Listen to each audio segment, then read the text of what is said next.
So, good evening, ladies and gentlemen. I would like to welcome you in the Stakeholder Dialogue under the title Beyond 2015, What Next for Water-Related MDGs and Water Challenges. This group collectively represents a fair chunk of the international community dealing with water issues. We have paid significant attention to both the International Water Decade and to the Millennium Development Goals, particularly those that relate to water. And much of our work associates and aligns with addressing those aspects.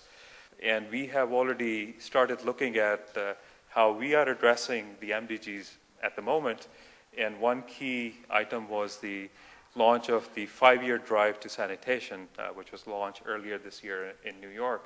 And the idea there is that sanitation is the target on which we are the farthest behind, and we have to make a concerted effort to meet that. And we're saying if we take a step back and look at the perspective of the so-called bottom billion or the forgotten billion, the same people who are living below poverty line, who don't have access to energy, don't have access to water or sanitation, and fall below any appreciable well-being indicator that you can think of.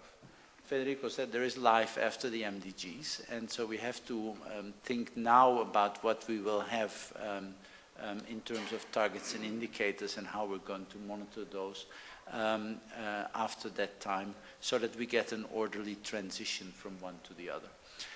But the starting point is to know that, of course, by 2015 there will still be 700 million people estimated without access to safe drinking water. There will unfortunately be about 2.7 billion people without access to basic sanitation.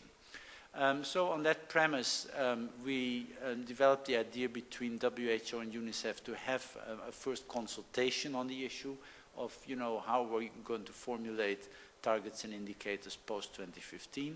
And the other thing that happened, of course, in 2010 and then with a follow-up in 2011, which was very, very important in this whole concept, was the adoption of the resolutions by the UN General Assembly and later on by the Human Rights Council of the human right to water, which came not only with these statements but also with its own set of criteria. How can we actually monitor whether countries meet the obligations under this human rights arrangement, and also with the concept of progressive realization. So I think this is very important to remember, because it's very nice to set another aspirational target of getting universal coverage by 2030, but I think it's also important to make sure that governments are held to a more gradual progress towards this goal, and that's what the Framework for Human Rights provides. Thank you. And I would like to talk about the field experiences, which is also relevant to Asia mostly. And let me start by talking about the war in Afghanistan. Why am I talking about the war in Afghanistan? Because recently I read that the US Marines had put up the first female engagement team. And I think that what they have done certainly has some lessons for us in the water sector. Now, they've put up this female engagement team which could go and meet with women who are confined within their households. Quite a lot of South Asia and Central Asia and maybe also East Asia has a very conservative society. So it is difficult for people who are not women to reach out to this half of humanity, half of Asia, who is within the confines of their homes, within the confines of their communities. So the second thing that this female engagement team of the US Marines did was they had specific questions on health. They wanted to engage and get information on health. But they met with a bit of a surprise. The women didn't want to talk about health. They wanted to talk about security. They wanted to know, is the Taliban going to attack them? How safe are they at night? So this again gives me another lesson that sometimes what we need, what we talk, what we as development practitioners request is not what the community wants. why is it so difficult for us to have a gender perspective, especially in Asia, but I think the issues are also relevant to other parts of the world. One is the lack of gender disaggregated data. If you do not have data, you do not get a seat at the table. And very often, there is no gender disaggregated data. And because of that, there is a poor visibility of the situations, a poor visibility of people, their perceptions, their needs. And with that, a poor recognition of the issues, the relevance of the issues. I'll say many African countries will, yeah. And I think the GMP confirms that if everything goes on right, and economic growth rates at 5 or 6% continues for the next 5 years, and nothing bad happens to their internal development issues. When it comes to sanitation, I think Africa will join the rest of the world by not meeting those targets. And before I even elaborate further on it, I would like to say that I hope that post-2015, in setting the targets, we look at the indicators we use very closely. Because I have somebody shared with me a paper which shows that the gap between Africa and the rest of the developing world, if measured, I mean, the first two, different MDG indicators are either positive or negative. For example, the water MDG is negative. And if you took the same data and you looked at how many people have gained access to water since 2000, the gap between Africa and the rest of the world will close much further than if you took a negative indicator. But that's not the point. The point is that it has been a very useful tool for African governments to make certain changes which are evident, and those who are interested can join the African Focus tomorrow, where some of this will be illustrated. Overall, I believe that the targets of 2015 for water will be met by many African countries, not all. The target for sanitation will be tougher to meet, but by 2025 there will be progress, and I believe that with support, the African Water Vision can be realized by 2025. That's all I can contribute. Thank you. But if you look to the countries like Poland, Hungary, Czech Republic, Croatia, these countries who are just 20 years of transition now, of course there's also a lot of things has happened in the last years. Drinking water, I think it's not, the amount of drinking water is not the problem in the East European countries. Normally we have water there, this is not the problem. Of course the quality is slightly different if you have a good quality of your own wells at home. Rural areas and urban areas, of course, there's a difference. In sanitation, again, there's much more to do, and it's also the question how many are connected to systems, to centralized systems, or even to septic tanks, because most of the people in rural area, they have their septic tanks, and that works out. So coming to the conclusion, I think East European countries, they are lucky that the money is more or less many countries available, not as much as we had in the Eastern European, German countries, of course, but a lot of things are constructed. The question is who runs it, who runs the show later on. It's not the engineers, are not we sitting here and being on conference. We are not the people who go into a manhole.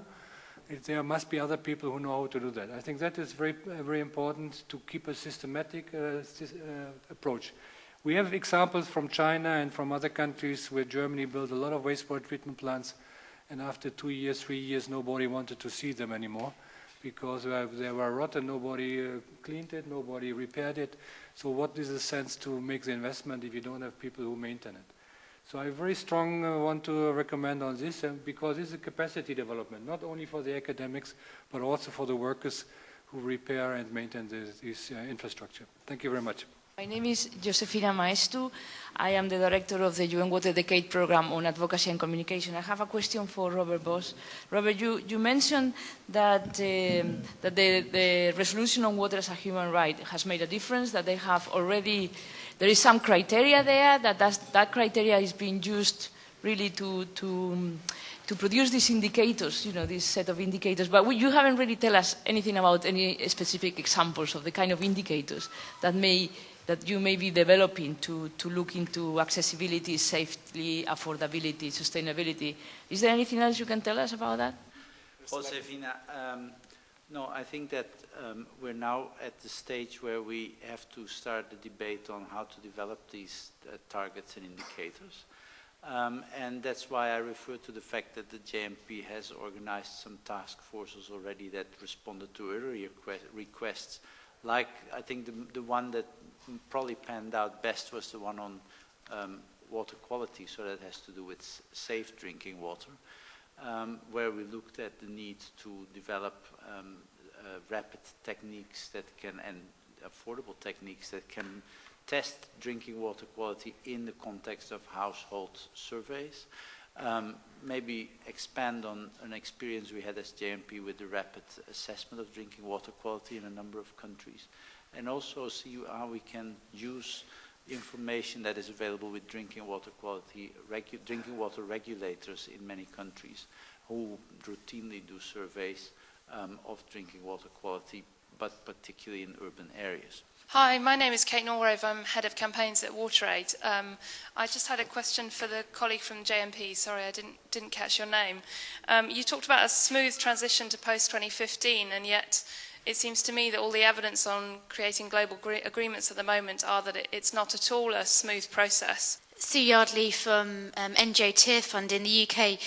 My question is a bit broad in terms of the framing of sort of beyond 2015, and I know one of the panellists mentioned about climate change adaptation, and I think it's really important that in terms of sort of plans and policies around water and sanitation, that it takes account of climate change adaptation. Just be interested to hear the panel's views on that, because it's not been very prominent in the current MDGs, but it's going to be really important going forward in terms of water resource management. Myself from India, is it possible to treat the sewage of a municipality or the corporation and use it for as a raw water for the industry, so that private developer can maintain his effluent? Maintain that treatment plant, and he will sell that discharge to the industry, so that can be properly maintained, which will be a revenue source. Yes, it depends on the quality of the sludge. If you have a lot of industry connected to your wastewater networks, then you get a lot of heavy metals into your sludge, and then nobody wants to have this sludge. If you have a very good quality, of course, then you can make a kind of business out of it, or you can go bring it for incineration. But it depends on the quality of your system. But I never saw an investor who says, I'm running the city of a big city or a small city. I never saw a private investor, because whatever you get from the city, you don't know what you get. And you don't have a lot of influence. And you get a lot of rainfall, then you get a lot of things. And then you have a dry period. So it's not a constant things what you can calculate. So I never saw, and I travel a lot in the world, I never saw an investor who says, I'm taking that over. I only saw people and private companies who say, I take it over to run it for a while and get money for that, but not to sell things out of the wastewater treatment plant. Do we have any plans to take water to areas where, like countries where we really do not have water resources and they are running out of food and water and so on? That's okay. What I mean. Yeah, that's very clear now. And yes, I know that, you mentioned examples of Eastern the Horn of Africa. I don't know any plans to transfer water there, but I do know that there are plans to transfer water first of all, for everybody to understand, the middle part of Africa has virtually almost all the water resources of Africa. The northern part, that is the Sahel in North Africa, is virtually water poor. And the same thing applies for the southern part, which includes the Kalahari Desert, which is also very, very dry. And the question, which has been an old question, which didn't start now, has been, like other continents where there have been transfers of water, and the best examples are in Europe. I happen to know the Rhine system and how much the Rhine has played a role in economic development in terms of transport and also the interconnection between the river systems and canal systems, whether something like that couldn't be done. I can assure you that under the umbrella of the African Ministers' Council on Water, there has been a deliberate attempt to assess whether it is possible to do it, and if so, what the guidelines should be, taking into account the economic, social, and environmental concerns that can be raised.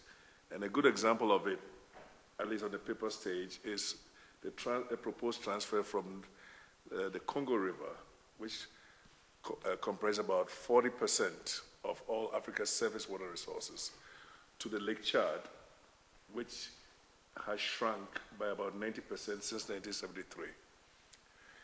That plan has been, as so far as I know, is being sponsored for feasibility studies by the members of the Lake Chad Basin Commission. There are 5 countries and now 6 countries, so far as I know. And I don't know the exact results of it, but I do know that they have mobilized internal resources to assess the feasibility of it. Okay, my wrap-up is not going to be very long, don't worry. And I will try to make it clarifying as well. I think we have talked about the what, what next. We have sort of discussed a few targets here that we want to see beyond 2015. We have also talked quite a lot about the how. How can we make this happen? And that relates to the challenges, in my view. And also, we have raised some concerns and some comments on how we can make this happen and what really concerns us on this. In relation to the what, I think very early in the debate, something was put on the table, this idea of the universal coverage, the focus on the bottom billion that was there. That's something very strong that is coming through that we need to look at. These new targets need to consider the resolution on the water and sanitation as a human right, and I think Robert Boss was very clear that we will need, in that target, in 100% coverage, we'll need to look at sub-items like accessibility, safety, acceptability. So that target will be disaggregated. That seems to me what was being said here. A very important message from COSM, and I think all also from you too, was related to discriminate. Discriminate. That was very strong here in the panel. Now, the bottom billion are not just anybody. The bottom billion are generally women. The bottom billion are generally children. So really look at that and be careful that that's where we are talking about. And that also has implications in terms of the how. So it is not just any solutions. A lot of the times to reach women and to reach solutions for women, you need female to be there because of cultural reasons. So that was a very strong message. Thank you, Cousin, for that. There were also targets in relation to increase efficiency. That was a very strong message from the Eastern European things, and increasing efficiency on networks, on treatment, but also increasing efficiency, and that came quite strongly on institutional sort of management systems that we have. So let's look at that also very closely. From the floor, there were some issues also about climate change and the need to think about goals on water resources management, on scarcity management, that don't seem to be so much in the MDGs, and we need to make them more operational. So that's as far as it goes for the what. In relation, there was also some cautions that came several times in the conversation here in relation that consider what we can really do. So we shouldn't really get targets on the floor that then we cannot do, and this idea of progressing realization. And so in the way that we set our targets, we'll need to consider that, that there is an issue of progress, and we need to be able to measure the progress, to be able also to provide some positive feedback to those that are doing better, as we mentioned in Africa. And also very important, the idea that we need to consider the commitment of political leaders, that where there is that kind of commitments like in Africa, and where we have a context of growth, of economic growth, that improvement on the achievement of the targets is more possible and more viable, but you have to, it's not all about investing or giving importance to water, it's also about the context of economic growth that facilitates achieving the MDGs. That's what I got from you as well. In relation to the how, You know, the challenges for beyond the 2015. Again, the issue of making targets realistic, create indicators that support the new targets, generate data and monitor gender disaggregated. So that was very important here. Invest where is needed. So we are talking about women, rural, urbanizing slums, and think about actions ex ante. No, you were saying, you know, once you have the problem, it's very difficult, so think about ahead. And that's coming very strongly also in this whole week, I think, the idea of planning before you get the real problem in the slums. And I think in terms of some of the concerns and issues that had been discussed here, I think there were some issues here raised about the need for a smooth process beyond 2015, on how we are going to really achieve those new targets, how we are going to discuss them, how we are going to get into that, some kind of political agreements. And so Robert Bowes was very strongly saying that he expects to have a smooth progress towards that, and the new agreements will be okay, but they will be, you know, we have to monitor the discussions. There were also issues here in terms of really that climate change adaptation is not enough in the targets that we are here. We heard that from the floor. People welcome that we are now moving into quality indicators. So I think that was also something good. So it's not just, maybe we weren't defining well enough what do we mean by access to safe water or you know, adequate sanitation, and now we are really moving into some more detail on that. And I think there was also some ideas on the need to be aware on how we are accounting for progress. I think there were some people here who were saying that, you too know, that maybe we are not really taking into consideration that there is some important progress at local level, and by looking at general numbers, we are not really looking at that. That's a really, I have heard that several times from African countries, that we are not really looking at the real effort that has been taken, and also to the need to really go into the community levels, that a lot of the efforts have been done at national levels, and we really need to go to the community levels, and the new indicators need to reflect this as well. So the action is taken at community level. I think that was what I got from the presentations and I got from the discussions. So I think we have some very good feedback in terms of the what, some of the challenges, some of the concerns. And with this wrap up, I thank you very much for keeping with us until this very late hour. And hopefully we will be able to consider all this feedback that you have had and take it with us and to be able to rephrase the way we are looking at beyond 2015. Thank you.